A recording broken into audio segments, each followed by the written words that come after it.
अक्सर हम खुशी को कैसे देखते हैं?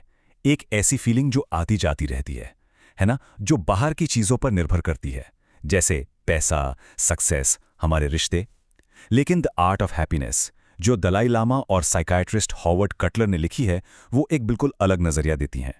ये किताब कहती है कि खुशी कोई ऐसी चीज़ नहीं है जो हमें बस मिल जाती है, बल्कि ये कुछ ऐसा है जिसे हम खुद बनाते हैं, जानबूझकर, मेंटल डिसिप्लिन, दूसरों के लिए करुणा और एक सचेत जागरूकता के जरिए।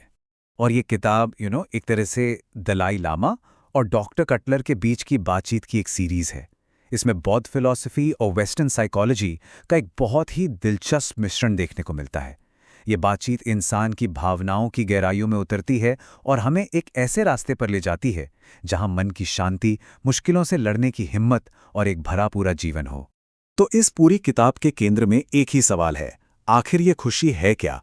और इसी एक सवाल का जवाब देते देते किताब अपने मेन थीम्स, प्रैक्टिकल तरीकों और इस बात पर रोशनी डालती है कि कैसे हम दुख को भी ज्ञान में बदल सकते हैं।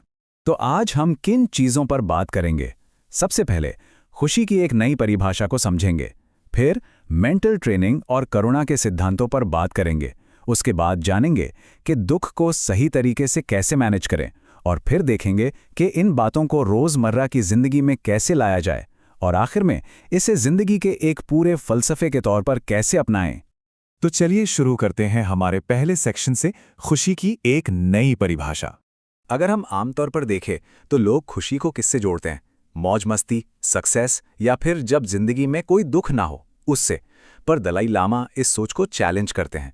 वो कहते हैं कि खुशी तो एक अंदरूनी अवस्था है, एक ऐसा स्टेट ऑफ माइंड है जो तब आता है जब हमारा मन शांत और दयालु हो। देखिए, बहुत से लोग मानते हैं कि खुशी बाहर की चीज़ों से मिलती है, जैसे प्यार मिलना, पैसे की स्टेबिलिटी या करियर में कामयाबी। लेकिन स्टडीज़ और असल ज़िंदगी के अनुभव तो कुछ और ही बताते हैं। जिनके पास सब कुछ होता है वो भी अक्सर अंदर से खालीपन महसूस करते हैं। ऐसा क्यों? क्योंकि असली खुशी बाहर की अचीवमेंट से नहीं, बल्कि मन के अंदर की संतुष्टि और शांति से आती है। दलाई लामा का कहना है कि हमारा माइंडसेट, मतलब हम अपने एक्सपीरियंस को कैसे देखते हैं, मुश्किलों में कैसे रिएक्ट करते हैं और दुनिया से कैसे जुड़ते हैं, यही हमारी खुशी तय करने वाला सबसे ज़रूरी फैक्टर है। जब हम ग्रैटिट्यूड यानी आभार, करुणा और सेल्फ अवेयरनेस पर फोकस करते हैं तो हमें एक ऐसी गहरी संतुष्टि मिलती है जो जिंदगी के उतार चढ़ाव में भी हमारे साथ रहती है। तो ये तो हुई परिभाषा की बात। अब आते हैं खुशी को पैदा करने के कुछ मुख्य सिद्धांतों पर, हमारे दूसरे सेक्शन में, मानसिक प्रशिक्षण और करुणा। द आर्ट ऑफ हैप्पीनेस की एक सबसे बुनियादी बात यह है कि खुशी एक स्किल है, बिल्कुल वैसे ही जैसे कोई म्यूजिकल इंस्ट्रूमेंट बजाना या कोई हुनर सीखना। इसका मतलब है कि लगातार प्रैक्टिस और कोशिश करके कोई भी अपने मन को मजबूत, पॉजिटिव और इमोशनली बैलेंस्ड रहने के लिए ट्रेन कर सकता है। तो इसके लिए कुछ खास मेंटल ट्रेनिंग टेक्निक्स हैं। पहली, अपने नज़रिए को बदलना, मतलब मुश्किलों को रुकावट की तरह नहीं बल्कि आगे बढ़ने के मौके की तरह देखना। दूसरी, ग्रैटिट्यूड की प्रैक्टिस करना, यानी अच्छी यादों के बारे में सोचना और छोटी छोटी खुशियों को अप्रिशिएट करने की आदत डालना। और तीसरी, ऑप्टिमिज्म डेवलप करना, यानी खुद को सीमाओं के बारे में सोचने के बजाय संभावनाओं को एक्सप्लोर करने के लिए ट्रेन करना। असल में जब हम अपनी सोच और सिचुएशन को देखने का तरीका बदलते हैं तो हम अपने इमोशनल रिएक्शंस को भी बदल देते हैं, जिससे जिंदगी में ज्यादा स्थिरता और खुशी आती है। दलाई लामा इस बात पर बहुत जोर देते हैं कि दूसरों के लिए मन में करुणा होना मन की शांति के लिए बहुत जरूरी है।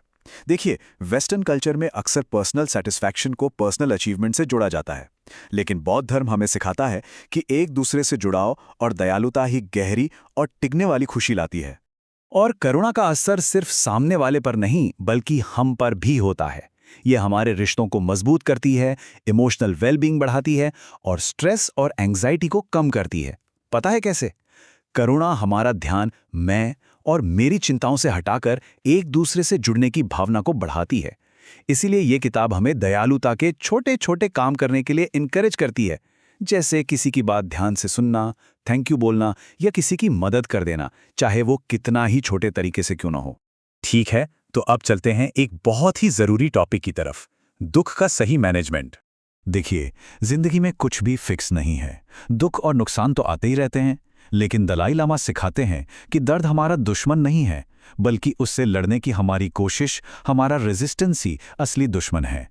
तो दुख को किसी ऐसी चीज की तरह देखने के बजाय जिससे हमें बचना है, वो हमें इसे एक क्यूरियोसिटी और एक्सेप्टेंस के साथ अपनाने के लिए कहते हैं। तो जब भी कोई मुश्किल सिचुएशन आए तो इन 3 बातों पर ध्यान दें। पहली, ये स्वीकार करें कि कुछ भी परमानेंट नहीं है।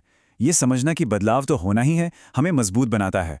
दूसरी, मुश्किलों में भी कोई मतलब ढूंढे, क्योंकि चुनौतियां हमें पर्सनली ग्रो करने का मौका दे सकती हैं। और तीसरी, माइंडफुलनेस की प्रैक्टिस करें ताकि हम आज में जी सकें और पास्ट या फ्यूचर की चिंताओं में ना फंसे रहें। जब हम दुख के साथ अपना रिश्ता बदल लेते हैं तो हम विक्टिम बनने के बजाय एम्पावर्ड महसूस करते हैं, और फिर जिंदगी की चुनौतियां हमारी खुशी को कम नहीं करती बल्कि उसे और बढ़ाती हैं। तो थ्योरी तो हमने समझ ली, अब ये देखते हैं कि इन सारी बातों को अपनी रोज की जिंदगी में प्रैक्टिस कैसे किया जाए। माइंडफुलनेस मतलब हर पल में पूरी तरह से प्रेजेंट रहना। ये खुशी पाने का एक बहुत पावरफुल तरीका है। आजकल की जिंदगी में इतने डिस्ट्रैक्शंस और चिंताएं हैं कि हम असलियत को महसूस ही नहीं कर पाते। द आर्ट ऑफ हैप्पीनेस हमें थोड़ा धीमा होने, अपने विचारों को बिना जज किए देखने और शांति को अपनाने की अहमियत बताती है। तो इस अवेयरनेस को डेवलप करने के कुछ प्रैक्टिकल तरीके हैं। रोज मेडिटेशन करना, अपनी सांसों पर ध्यान देना और माइंडफुल तरीके से जीना। दलाई लामा ये भी कहते हैं कि माइंडफुलनेस का मतलब जिंदगी से भागना नहीं, बल्कि उसे और भी गहराई से महसूस करना है। जब हम अपनी रोजमर्रा की छोटी छोटी बातों पर ध्यान देने लगते हैं तो खुशी पाना हमारे लिए बहुत आसान हो जाता है। तो इन बातों को अपनी जिंदगी में लाने के लिए किताब कुछ बहुत ही ठोस स्टेप्स बताती है। स्टेप 1, हर दिन की शुरुआत एक इरादे के साथ करें। स्टेप 2, दयालुता के काम करें। स्टेप 3, नेगेटिव विचारों को पॉजिटिविटी में बदलें। स्टेप 4, सेल्फ रिफ्लेक्शन यानी खुद के बारे में सोचने के लिए वक्त निकालें। और स्टेप 5, नॉन अटैचमेंट की प्रैक्टिस करें, मतलब जिंदगी से बहुत ज्यादा उम्मीदें रखना छोड़ दें। चलिए अब आते हैं हमारे आखिरी सेक्शन पर, जहां हम इन सारी बातों को मिलाकर देखते हैं एक पूरी फिलॉसफी के तौर पर, यानी जीवन के लिए एक दर्शन। तो आखिर में हम यही कह सकते हैं कि द आर्ट ऑफ हैप्पीनेस सिर्फ एक किताब नहीं है, ये सोचने, जीने और होने का एक पूरा तरीका है। इसकी सबसे बड़ी सीख यही है कि खुशी हमें बाहर की चीज़ों से नहीं मिलती, बल्कि इस बात से मिलती है कि हम खुद से, दूसरों से और इस दुनिया से कैसे जुड़ते हैं। जब हम अपने अंदर करुणा पैदा करते हैं, दुख को अपनाना सीखते हैं और अपने मन को आज में रहने के लिए ट्रेन करते हैं, तो हम एक ऐसी खुशी की नींव रखते हैं जो हमेशा हमारे साथ रहती है। कहने का मतलब है कि अगर हम जानबूझकर कोशिश करें तो हम अपनी जिंदगी को पूरी तरह से बदल सकते हैं और कुछ पलों की खुशी से आगे बढ़कर एक गहरी सैटिस्फैक्शन और मन की स्थायी शांति तक पहुंच सकते हैं।